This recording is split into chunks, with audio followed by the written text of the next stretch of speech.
आज हम दोस्तों इस वीडियो में बात करेंगे बजाज फाइनेंस के स्टॉक के बारे में और बजाज फिनसर्व के स्टॉक के बारे में। दोनों ही स्टॉक में अगर हम बात करें तो पिछले 1.5 सालों में दोनों ही स्टॉक ने एक ज़बरदस्त रैली देखने को मिली है। हाल ही में आप अगर हम बजाज फिनसर्व की बात करें तो स्टॉक में दोस्तों फिलहाल के अगर आप देखें तो 17,500 के आसपास के स्तर आपको देखने को मिल रहे हैं।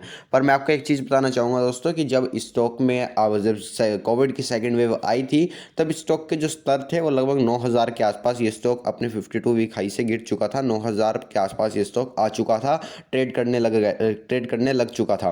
पर दोस्तों अब आप देखिए स्टॉक वहाँ से डबल हो चुका है। कितनी शानदार तेज़ी इस स्टॉक ने पिछले 6 महीनों में आपने इन्वेस्टर्स को बना कर दिया है। वहीं अगर बजाज फाइनेंस के स्टॉक के बारे में बात करें तो सेकेंड वेव में वो स्टॉक भी लगभग 4400 रुपये के आसपास करेक्ट हो चुका था और वहाँ से भी उस स्टॉक ने लगभग 8,000 के स्तरों को तक छुआ है।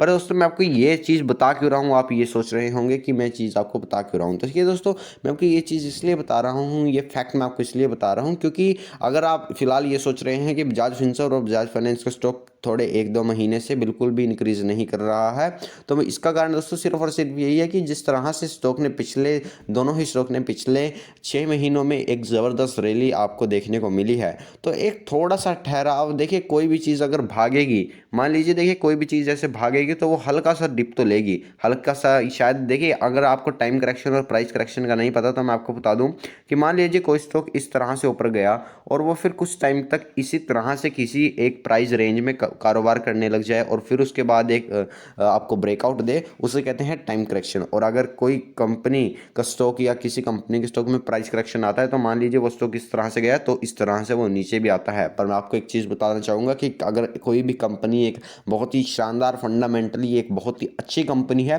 तो स्टॉक में प्राइस करेक्शन होना एक बहुत ही पॉजिटिव न्यूज़ आपके लिए होती है। क्योंकि जिस तरह से आपने एशियन पेंट में देखा कि प्रमोटर का जो इशू आया था अब वहाँ पर आपको स्टॉक में करेक्शन देखने को मिली और रिजल्ट के बाद भी आपको एशियन पेंट में बजाज फाइनेंस में और बर्जर पेंट में आपको डी मार्ट में और आपको कई ऐसी दिग्गज कंपनी जैसे टीसीएस में आपको एक अच्छी करेक्शन देखने को मिली है।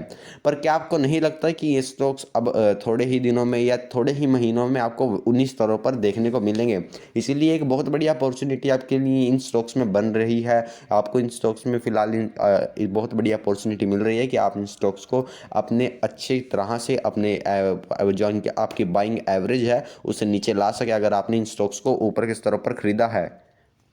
बजाज फाइनेंस के स्टॉक में देखिए दोस्तों आपको आने वाले वक्त में 10 से 12,000 तक के भी स्तर देखने को मिलेंगे। शायद वो 6 महीने बाद आपको देखने को मिले या 1.5 से 2 साल के बाद देखने को मिले। पर मैं आपको एक बात बोलना चाहूँगा कि 12 से अगर 13,000 के आपको लेवल देखने को मिलते हैं तो वो आज या कल में नहीं मिलेंगे। शायद देखिए कभी भी कोई भी स्टॉक साल में सिर्फ और सिर्फ 1 या 2 महीने या ज़्यादा से ज़्यादा 3 महीने बढ़ता है और वो उस स्टॉक में पूरा साल बिल्कुल ही मूवमेंट बहुत कम होती है। इसलिए जो इंसान उस स्टॉक को उन 8 महीनों तक होल्ड कर रखता है और उन 3 महीनों में जो तेज़ी होती है वही उन तेज़ी को ग्रैब कर सकता है। फंडामेंटली दोस्तों अगर इन कंपनीज को देखा जाए तो कंपनीज बहुत शानदार हैं, बहुत ही फंडामेंटली अट्रैक्टिव हैं। अगर कंपनी के पी की बात करें तो कंपनी का फिलहाल पी 100 से ऊपर है। पर मुझे ऐसा लगता है जिस तरह से कंपनी बजाज फाइनेंस के Q1 के रिजल्ट की बात करें तो कंपनी के Q1 के रिजल्ट बहुत ही शानदार आए थे।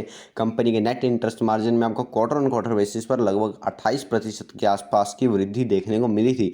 पर दोस्तों मैं आपको एक बात बोलना चाहूँगा कि आपको इन चीज़ों पर बिल्कुल भी ध्यान नहीं देना चाहिए। अगर कंपनी के Q1 के रिजल्ट बहुत शानदार थे तो आपको सिर्फ इस चीज़ पर ध्यान देना चाहिए कि कंपनी के Q1 के रिजल्ट कैसे आए थे। आपको इस चीज़ पर बिल्कुल भी ध्यान नहीं देना चाहिए कि कंपनी का स्टॉक प्राइस ऊपर है या नीचे है। अगर आप एक लॉन्ग टर्म इन्वेस्टर हैं, हाँ, अगर आपको एक चीज़ देखनी चाहिए कि अगर कंपनी में फिलहाल एक करेक्शन जारी है, कंपनी के स्टॉक में फिलहाल एक करेक्शन जारी है तो आपको उस स्टॉक को हर डिप पर ऐड करना चाहिए। हर डिप पर आपको उस चीज़ को ऐड करना चाहिए, उस स्टॉक को, जिस स्टॉक को आप मन पसंदीदा आपका स्टॉक है। अगर आप उस स्टॉक को ऊपर के स्तरों पर बाय नहीं, अगर आपने उस स्टॉक को ऊपर के स्तरों पर बाय किया था और अगर अब तक आपने उस स्टॉक को एवरेज नहीं किया था और आप इस डर में थे कि शायद इस स्टॉक को अगर मैं एवरेज कर लूँ नीचे की तो कभी वहाँ से भी और स्टॉक नीचे ना गिर जाए, तो मैं दोस्तों आपको ओवरऑल यही कहना चाहूँगा कि आपको सिर्फ और सिर्फ क्वालिटी पर भरोसा रखना चाहिए। आपको कभी भी किसी भी कंपनी के आपको अगर कंपनी के फंडामेंटल आपको कंपनी की अगर फंडामेंटली ग्रोथ शानदार लगती है, अगर आपको लगता है कि आने वाले वक्त में कंपनी बहुत शानदार ग्रो कर सकती है, अगर आपको लगता है कि कंपनी की जो फ्यूचर प्रोस्पेक्ट है वो बहुत शानदार है, अगर दोस्तों आपको लगता है कि कंपनी की जो आने वाले वक्त में जो ग्रोथ अवेलेबल है मार्केट में वो बहुत ही ज़्यादा शानदार है, तो आपको इन इन जैसी कंपनीज़ में बहुत अच्छे तरीके से और बहुत एग्रेसिवली इन कंपनीज़ में इन्वेस्ट करना चाहिए। क्योंकि मैं आपको एक बात बोलना चाहूँगा कि no one will save your profit and no one will save your losses. मैं आपको बात बताना चाहूँगा कि सिर्फ और सिर्फ आप ही जिम्मेवार हैं अपने लॉस के लिए। आप ही जिम्मेवार हैं अपने प्रॉफिट के लिए, अगर आप एक लॉन्ग टर्म इन्वेस्टर हैं। क्योंकि अगर आप हड़बड़ाहट में किसी भी स्टॉक में हड़बड़ाहट में उस स्टॉक को बेच देंगे, तब आपके हाथ में कभी भी किसी भी स्टॉक के प्रॉफिट नहीं आएंगे। वो सिर्फ देखिए, स्टॉक मार्केट एक ऐसा गेम है जहाँ पर एक इम्पेशेंट पर्सन से एक पेशेंस वाले पर्सन पर स्टॉक्स ट्रांसफ़र होते हैं। और स्टॉक मार्केट एक बहुत ही बड़ा मेंटल गेम है जो दूर से बहुत आसान लगता है और पास आने से इसमें खेलना बहुत ही मुश्किल है। देखिए, कई बार आप किसी भी स्टॉक को खरीदते हैं तो आप कई बार जब वो स्टॉक गिरता है तो उस वक्त आपको कुछ ना करके भी आप बहुत बड़ा काम कर देते हैं। कई बार ना करना भी बहुत बड़ा काम होता है। इसलिए आपको इन चीज़ों पर बहुत अच्छी तरीके से ध्यान देना चाहिए। आपको बजाज फाइनेंस की और बजाज फिनसर्व की अगर ग्रोथ स्टोरी पर, जिस तरह से बजाज फाइनेंस ने एक फिनोमिनल ग्रोथ दिखाई है, एक बहुत ही मार्वलस ग्रोथ दिखाई है अपने बिजनेस में, मुझे ऐसा लगता है कि आने वाले वक्त में ये मेगा मल्टीबैगर स्टॉक साबित हो सकता है अपने इन्वेस्टर्स के लिए।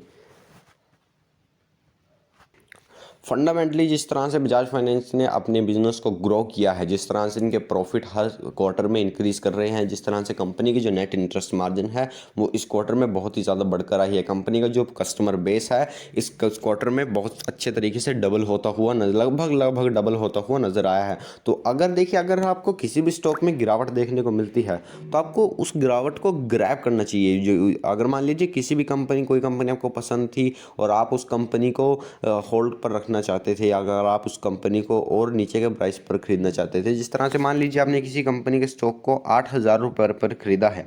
बजाज फाइनेंस के स्टॉक की अगर हम बात कर लें, देखिए मैं आपको सेकंड वेव ऑफ कोविड आया था, जब बजाज फाइनेंस के स्टॉक में आपको एक अच्छी गिरावट देखने को मिली थी, तब कंपनी के स्टॉक ने 5800 रुपये के आसपास का एक हाई बनाया था।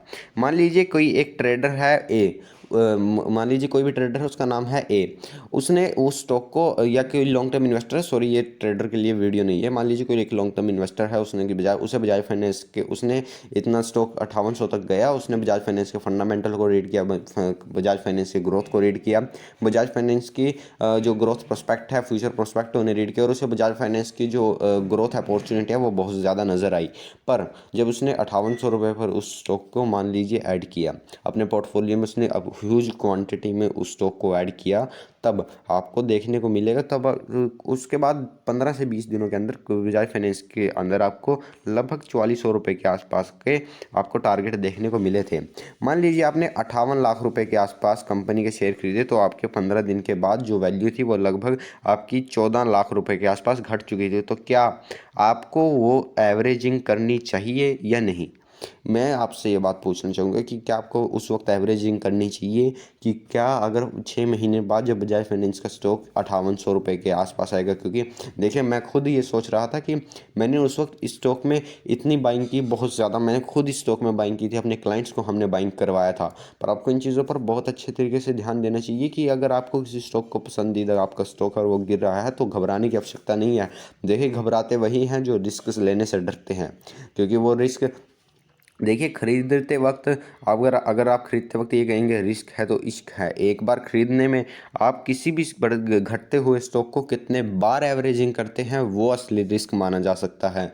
वो असली आपकी साहस का आपका वो एक प्रमाण होगा कि आपके अंदर कितना साहस है, कि आपको अगर कोई स्टॉक पसंद है। और मान लीजिए, देखिए, अगर आप येस बैंक जैसे स्टॉक को, किसी भी येस बैंक जैसे स्टॉक को अगर आप ऐड करेंगे हर गिरावट पर, तब तो देखिए आपके अंदर साहस की कोई कमी नहीं है। क्योंकि यस बैंक जैसे स्टॉक में कई बेवकूफ़ ऐसा मानते हैं कि वो स्टॉक आने वाले वक्त में बहुत आगे जा सकता है। पर आपको इन चीज़ों पर बहुत अच्छे तरीके से सोचना चाहिए कि क्या बैंकिंग सेक्टर में यस बैंक की जगह कोई और बैंक नहीं बचा, इसलिए आपको बजाज फाइनेंस जैसे स्टॉक्स में इन्वेस्ट करना चाहिए। तो हम कहाँ पर थे? हम यहाँ थे कि 58 लाख के आपको 14 लाख का लॉस हुआ। पर अगर आप उस चीज़ को अगर मान लीजिए आपके पास 10-15 लाख रुपए का और कैपेस है और आप उसको उस स्टॉक में एवरेजिंग करते हैं, तो आपको आने वाले वक्त में एक अच्छे रिटर्न मिल सकते थे। तो दोस्तों, ओवरऑल मैं आपको ये बात कहना चाहूँगा कि अगर आपने आपने बजाज फाइनेंस और बजाज फिनसर्व जैसे स्टॉक्स में इन्वेस्ट कर रखा है तो आपको इन स्टॉक्स में बिल्कुल पूरे तरीके से होल्ड पर रखना है। अगर इन स्टॉक्स में आपको गिरावट देखने को मिलती है तो आपको आने वाले वक्त में इन स्टॉक्स में ऐड बिल्कुल अच्छे तरीके से करना चाहिए।